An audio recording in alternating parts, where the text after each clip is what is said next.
Salut YouTube. Alors aujourd'hui je vous fais un petit tuto sur les fichiers séquences d'MX Simulator. Alors à quoi ça sert? C'est pour faire des animations dans votre environnement. Donc c'est principalement utilisé pour les départs ou quand on a des lignes où on ne passe qu'une seule fois avec une ligne de départ sur laquelle on ne va pas repasser par exemple. Donc on souhaiterait placer des ballots pour bien indiquer le chemin, sauf que on ne peut pas les placer dès le départ. Alors comment ça marche? Donc vous prenez le dossier de votre circuit et on va créer un dossier. Donc c'est pas obligatoire, mais c'est surtout pour bien classer ces fichiers puis s'y retrouver. Donc je crée un dossier qui s'appelle séquence avec un S. Je rentre dedans et là je vais créer un autre fichier document texte que je vais appeler départ et je vais enlever le txt. C'est départ.seq comme séquence. Voilà, donc j'ai mon départ.séquence, je fais clic droit, edit, pour l'ouvrir dans mon éditeur de texte. Donc moi je me sers de Notepad++, vous pouvez vous servir de ce que vous voulez. Alors, comment on va construire ce fichier séquence? Donc déjà on a une première ligne sur laquelle on va écrire anime, et ensuite 1, collé, donc pour dire que c'est la première animation. Ensuite, on va dire, pour l'instant je vais mettre des X, on va dire de combien d'images se comporte notre séquence, quelle va être sa durée. Alors j'ai inversé, c'est la durée en premier, pardon, et ensuite le deuxième X, là c'est le nombre d'images. Ensuite ce sera le temps, et ensuite ce sera 0 ou 1 pour dire que ça va être une animation qui se répète ou non. Alors, qu'est-ce qui se répète? C'est par exemple un drapeau qui va voler, qu'on va vouloir mettre en haut de son stade, donc un effet de drapeau qui bouge. Donc là, ce serait 1 par exemple, parce que une fois qu'on a fait l'animation le mouvement d'air, on revient au début et puis c'est une boucle. Un peu dans l'esprit d'un GIF qui est animé.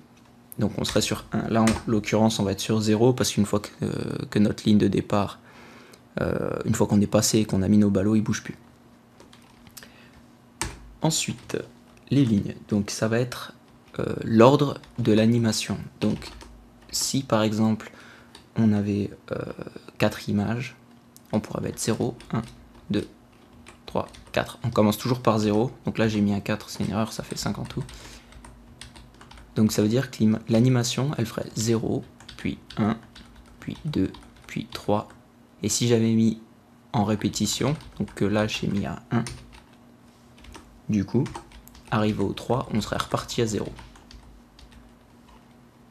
Et ensuite, je mets mes images, donc je les appelle PNG en premier, et ensuite je vais mettre arrobase le dossier de mon circuit slash mon image.png.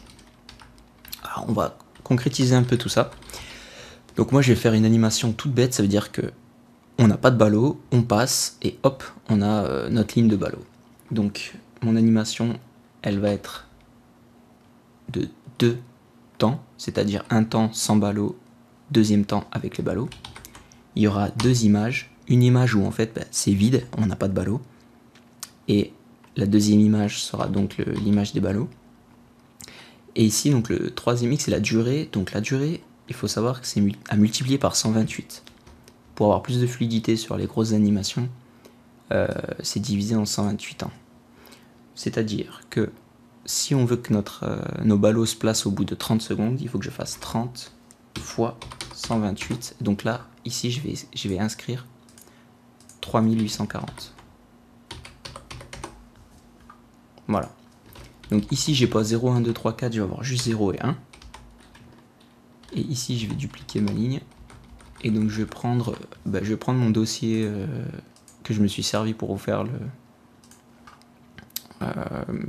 le tuto de l'eau. Donc c'est 01A. Donc ensuite mon dossier c'est séquence slash image. Donc là non, je dis une connerie parce que en fait mon image de ballot, si je vais partir comme ça puis après je vais vous expliquer plus précisément. Hop, je dis duplique ça, tac. Et ceux qui utilisent Notepad++, quand vous êtes sur une ligne, vous faites CTRL-D et ça duplique la ligne, c'est vachement utile. Alors, concrètement, donc si je vais dans les fichiers de mon jeu, donc dans mon dossier séquence, j'ai mon départ, ok. Il va falloir que j'ouvre mon fichier statut, donc c'est le fichier où je vais avoir mes ballots de paille. Et puis dans mon dossier statut, là où on retrouve les éléments, on va voir que je vais avoir mon ballot de paille ici. Donc j'ai le JM, le fichier SHP qui est le fichier de collision, mon ballot, la norme et la spec, qui sont pas obligatoires, la norme et la spec. Donc le fichier de collision, il faut bien comprendre une chose. Ça marche pour les fichiers séquences. Seulement, si on le met pour l'exemple suivant, ça veut dire qu'on va pas voir les ballots puisque c'est une ligne qu'on souhaite faire apparaître qu'au bout de quelques secondes. Donc on va pas les voir. Par contre, si on met le fichier de collision, on va les percuter. C'est-à-dire qu'en pleine ligne de départ, on voit rien et d'un coup, on se prend un ballot, on tombe. Voilà. Donc on va pas le mettre. Alors, donc mon fichier statut que je viens d'ouvrir, qui a déjà un peu de bazar, tac. Donc on va surtout s'intéresser à cette ligne. Donc là, les lignes d'avant, c'est mon nœud que je vous ai présenté dans le tuto précédent. Et ici, donc j'ai une ligne où en fait j'ai tout simplement importé un ballot sur mon terrain. Alors, je vais augmenter un peu la fenêtre, tac. Donc tout simplement, comme d'habitude, on a le JM suivi du PNG suivi du SHP. Je vais dupliquer cette ligne et puis je vais juste modifier un peu les coordonnées. Donc là on est à 340, je vais mettre 350 et là on est à 1480, je vais mettre 1490 pour pas que ce soit par-dessus mon ballot actuel. 01A. Donc ensuite mon JM, mon JM en fait ça va être le même, on garde le JM du ballot de paille. Donc moi là je prends l'exemple du ballot de paille, mais vous pouvez mettre des cônes, vous pouvez mettre ce que vous voulez. Ensuite pour le PNG, alors c'est là que ça change. À la place du PNG, alors déjà j'ai dit qu'on enlevait le fichier de collision, donc on peut enlever à la fin. À la place on marque nul.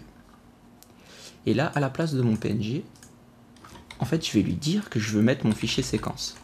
Et c'est dans le fichier séquence qu'on retrouve les PNG. C'est ça qu'il faut bien comprendre. Donc je mets séquence. Donc là je vais dans mon dossier séquence et je lui indique que c'est départ.seq.sec. J'enregistre et je retourne dans mon fichier départ séquence. Donc la première image qu'on va vouloir afficher, c'est l'image transparente en fait, qui n'a pas de ballot. Donc pour que vous compreniez bien, on va commencer par la deuxième. Donc statut file, puisque mon PNG du ballot il se trouve dans statut file et il s'appelle, comme on voit ici, gp.bail.white.png. Hop. Tac. Alors pour l'image vide, je voulais vous fournir du matériel en fait un petit peu tout cuit, et moi je suis tombé sur une erreur que vous allez tomber dessus, c'est sûr, et vous vous serez un peu arraché les cheveux. Pour que la séquence fonctionne, il faut que toutes les images de la séquence soient également de la même résolution avec obligatoirement un canal alpha. Donc ça veut dire que je vais copier mon PNG ici, je le copie, je vais dans mon dossier séquence, je le colle. Là vous l'ouvrez avec Photoshop ou peu importe l'éditeur que vous utilisez. Vous touchez pas à la dimension, seulement vous supprimez tout et vous enregistrez juste pour qu'il soit transparent. Donc ça fait un carré noir dans Windows, mais quand on ouvre on voit bien qu'il n'y a rien. C'est transparent et là par exemple je vais l'appeler vide. Vide.png et du coup là dans mon fichier départ.séquence, là je vois que j'ai fait une erreur de frappe, c'est séquence et donc vide.png. Ok. Alors ici je vous ai montré pour 30 secondes, je vais baisser un peu le temps pour mon exemple que ça aille un peu plus vite. On va mettre 15 secondes x 128 1920. Oui, c'était juste à diviser par 2. Pas besoin de la calculette. Ok, donc j'enregistre. Et là, je vérifie bien mon fichier statut. Donc j'ai statut file mon JM et séquence, mon fichier séquence. On va lancer le jeu. Tac, start. Donc là, ici devant, vous voyez que j'ai un ballot. C'est mon ballot que j'avais placé par défaut. Et normalement, pas loin, puisque j'ai juste décalé un peu les coordonnées en bas. Hop, voilà. J'ai mon ballot qui vient d'apparaître. Alors, vous allez me dire que là, je l'ai placé un peu au hasard, c'est le cas. Par contre, ce qui est top, c'est que une fois qu'il a apparu, vous rentrez dans votre éditeur. Donc on se souvient que c'est ce ballot là. Et là, il nous a fait un truc pas mal du tout, JLV, c'est que vous prenez en statut, c'est bien détecté comme un statut. Et là, je peux faire quelque chose de pas mal du tout. C'est que je peux le dupliquer. Donc par exemple, je le duplique plein, j'appuie sur la touche I pour interpoler. Je fais S pour sauvegarder.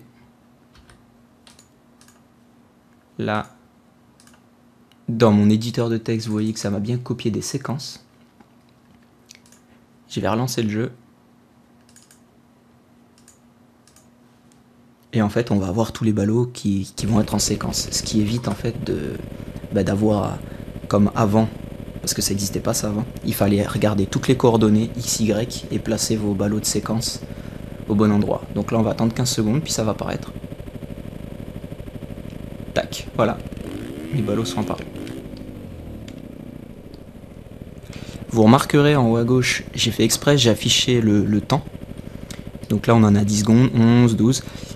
Les 15 secondes, c'est pas à partir du tombé de la grille. C'est à partir du moment où le jeu est chargé. Donc c'est à vous de faire des tests pour que vous ayez bien le temps de passer l'endroit auquel vous voulez mettre les ballots, pour pas que ça s'affiche trop tôt.